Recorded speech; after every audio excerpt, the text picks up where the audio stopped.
All right, welcome back. I'm exploring a piece of land again for sale today.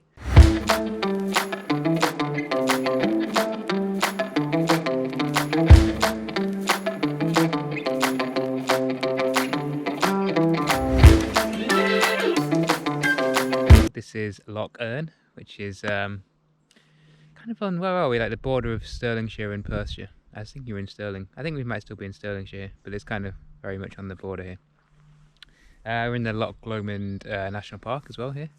So it's, as you can see, it looks pretty nice place. The land for sale, it's a mixture, so there's some current native woodland. When I say native, yeah, it's native. And then we've also got some grazing land as well, which is looks really good for planting broadleaf trees, which is partly why I'm here. And yeah, it's kind of a nice mixture of lot, and it goes right down to the water down here. So yeah, that's very attractive. You know, a lot of people looking for land by water. So I'm sure this lot, which we're in at the moment, will go for quite a high valuation per hectare, whereas the others might be slightly lower, but I'll have to wait and see. So what else have we got here? We got as you can see here, we got some electricity pylons, and it looks like probably could get electricity off that if you needed. Access is just up here. There's a road that runs up just up here between a number of the lots, so it's a really quiet road, single track road, so it's shouldn't be a problem with any kind of access or anything like that. And it's also, can't remember, I think it's yeah, already an agreed route for timber, so you can take, if you're growing trees here for timber in the future, you can take that out. So that's quite a big consideration, because you don't want to be stuck with timber which you can't move out. But it's more for the grant perspective at this stage, because you know it's looking so far down the road at taking the timber out. It's more that they won't, it's hard to get bigger grants unless you have that kind of route already to take timber out. So yeah, let's drop down the hill, see what's here in the current woods, see what it's like by the loch, and then we'll just start from there. Right, I've made it down to the water here, and it's been, yeah, pretty nice, pretty mixed kind of woodland coming down, native. Here by the water we've got these alder here. So alder are a tree that likes wetter ground generally, so you find it by lochs and burns and rivers and stuff. But further up there was quite a bit of birch, and what else? Maybe, yeah, I mean, there's been a bit of ash, but down here by you can see this like island here, hopefully. So this is actually a crannog, so it's an artificial, or generally they're artificial islands that were built in prehistoric. I don't know whether you can say it's that old, but it's certainly quite a while ago, and people lived on them. So I guess there was a degree of more security being on an island, and other advantages, I guess. So it's it doesn't actually come, it's not with this land, it's not for sale, but it's obviously forms quite a nice kind of picture from here. And what else we got here? Got a burn coming out here, so it's a good place. You could imagine potentially some huts in here if you could get planning permission. You can see the neighbouring land. There's a jetty over there, so, and it looks like there's been a jetty here. Oh no, it's just a fence, just a ruined fence. So yeah, that's it. It's quite a nice lot. I can't see how you would really, no real timber value up here, so there's quite a lot of clearings and some bracken areas, so you could plant more trees, but it's generally, the areas aren't that big. And I think generally you just want to leave this area as more of a native area, and potentially putting some cabins or huts down here would be just a really nice place to spend time. So what's this lot? This lot's, hang on, I've got it here. It's just under 3 hectares. So what's that, about 8 acres? And it was on the market for 75,000. So I wouldn't be surprised if it sold for over 100,000. So we'll have to wait and see what happens with that. Yeah, if I can just show you the map as well.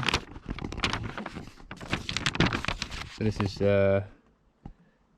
is the picture of the lot. So we're in lot 1 at the moment, so the top left, down by the water, and then we're going to have a go look around lot 5 and 4, which I think will be good for growing broadleaf trees, and 3 as well. Although 3 and 4, as you can see here, it's got the sizes. So 3 and 4 by themselves they're not really big enough to be kind of worth it. You want generally, I kind of looking for at least 80 hectares, because there might be a bit you can't plant in, for example. So you want a bit more just to make it economical. So yeah, lot 5 would be like a good size, and potentially some more.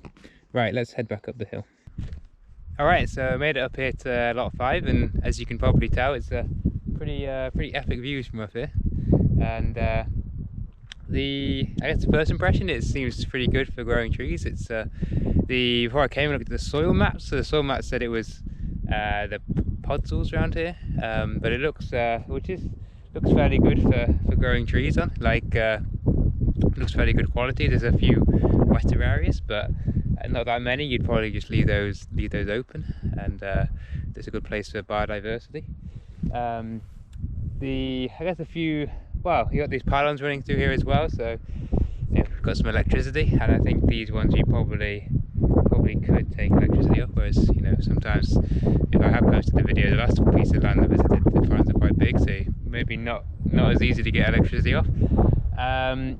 You got probably can't see, but just over here on the edge of the land, just outside this land, there's a mast, like a mobile phone mast. So I don't know not sure whether that might affect planting, but there are trees right up to it already, so probably not. Whereas if it was a wind turbine, then you probably have more problems trying to plant trees up to the boundary on this side. As you can see behind me, maybe not so well, but there's some bracken here, which it's all right. I mean, it's not like too tall. It's quite dense, but it's not like super, and it's not a super big area, so not too much of a concern. Behind, you can probably see there's actually forestry land behind, probably conifer felled within the last 5 years, I'd say. They're probably just letting if you plant conifers on recently felled conifer sites straight away without doing any spraying, you get a problem with weevils potentially, and they will eat your new trees that you plant. So that's sometimes where they leave clear fell sites, and it looks even uglier for longer. But the one benefit, not sure you can probably see, but the one benefit is there's a deer fence running all up along that side already, so that would reduce cost if you decided you wanted to deer fence the land here. What else? So down, this is lot 1 was down there, that's where we were before, and then the road runs along the bottom here. Oh, you can see it's quite a big deer down there, quite big antlers. And then lot 4 borders onto this one, so this corner down here, and then behind those buildings down there is lot 2 and 3. So I'm going to wander down that way now, probably not probably around this side to avoid the deer, but it won't matter, won't mind. And then yeah, I'll head over there and see what it's like over there. But yeah, no, it's sometimes you have a good impression of somewhere before you come. You're like, oh, it's going to be really good, and then sometimes it's a bit of a letdown. Sometimes you go somewhere and it's not very, you don't have a high impression, it's better than you think. But here it's probably matching expectations, you know, just the location where it is. So yeah, and it seems pretty suitable for planting productive broadleaves, which is the main thing that we're looking for. So right, let's go and see what we can find down here. Right, so I made it down to the far lots 2 and 3, and as you can see, it's a pretty nice river down here that runs up the edge of this the field here. Yeah, good looking field. Would be you get some great broadleaf trees in here. It's pretty sheltered from the west by these currant trees, and looks like good soils as well. And yeah, I mean, it's not a very big lot. Again, it's maybe, what was it, 4 hectares, this one. So yeah, a little bit smaller than you'd like for economical forestry, but it could still be potential. Actually the lot here is like, this lot here is just, as you can see maybe on the map, just a little strip, lot 2, by the river. So it's basically the fishing rights alongside the river. But yeah, I mean, it's a beautiful place here, as you can probably imagine, and I'm sure lots of people would be interested in these lots. Hard to say whether, I can't imagine many commercial forestry firms being interested in this, just because it's a bit too small. So, and then it obviously plays more into people, you know, companies potentially buying the land to plant trees for carbon offsetting, which so companies are buying carbon offsets, but in some cases it's maybe better investment if they just buy the land and then plant the trees and take the carbon credits that way. They have to pay a bit more, but then they end up with a forest later as well, of course. But I reckon most of the people bidding on these lots will probably be recreational users. So wanting it for outdoor space in a beautiful place, really. Maybe building a hut or a cabin themselves, planting some trees maybe. And I think I can hear a waterfall down there. And yeah, I mean, there's I think that's probably why they've broken into the lots they have, because that's probably what they're expecting. So yeah, this is not for sale. This is not on the land, but there's a waterfall through there, and there's actually a castle just through here. So yeah, I mean, it's been nice coming and having a look around. Sometimes I think I come and look around too many pieces of land, but it's kind of fun to do it and picture what you might do. So what am I thinking? I think obviously lot 5, yeah, the big lot. I think that would be good for growing broadleaf trees in the continuous cover method, maybe with a few conifers around the top side potentially to help with some of the protection from exposure. Huts or cabins or something like that, I think that would potentially work really well in lot 1, which is the first lot down by the lock. It's you could really hide them in there with the landscape, which I think is important. I don't think you really want, especially in a scenic place like this, you don't want the cabins sticking out so everyone can see them.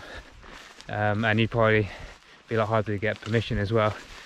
So obviously planning permission is like a different ball game. I did check what is called the local development plan, so that kind of gives an indication on what kind of things they might consider granting in planning. So in this area, I think there's an okay chance. You know, there's a lot of factors you have to consider, but I don't think it's out of the question that you would that you could get some permission for huts or some cabins here. So yeah, I think on lot 5, maybe, I think you can maybe get a couple in there, potentially like more like hobbit houses, so like into the side of the hill, therefore you've only got one face which is like exposed and therefore visible, a bit more blended in with the landscape, which is obviously a positive. And yeah, and I don't know, this one, I mean, you could, because obviously you've got trees down here which you could like tuck it in. So I think there's definitely some, how am I going to go here? Definitely some options with this land. In terms of pricing, what have they generally priced it at? It's, yeah, generally 10,000 a hectare. So, which is, yeah, like the bottom. I would expect this land, hard to say, isn't it? Probably at least 12,000 a hectare, I would have thought. The first lot we went to look at, that was on at like, I don't know, like 30,000 a hectare. But I mean, that's like, you don't get many woodland sites like that down by a loch. Yeah, even in Scotland, with all the lochs that we got up here. Yeah, it's pretty rare. So, and because you're fairly central here in Scotland as well. But yeah, I mean, sometimes you just never know, you know, it always depends who's interested, what their motives are, what potentials they see. because obviously you've got forestry, you've got farming, you've got tourism, you've got wildlife conservation, you know, people buying it and just basically leaving it to nature. So yeah, lots of options. Will we bid? Probably, but maybe conditionally. So we'll see about that. I think because there's going to be so much interest that I would have thought they would just take lots that are take offers that are like not conditional, even if the conditional ones are slightly higher. But you never know, because obviously every seller has different reasons for selling, and yeah, you never know. You just have to basically put in what you think it's worth and hope for the best. Right, that concludes the tour of the land here by Loch Earn. I won't be putting it out before the closing date, so if you are interested in it, too late. If you're interested in buying a forest yourself, maybe you want to partner with us, just send us a message through the website, see if we can potentially work together. If you're just enjoying following along, learning about what we're doing, about forests, don't forget to subscribe to the channel, and I'll catch you in the next video.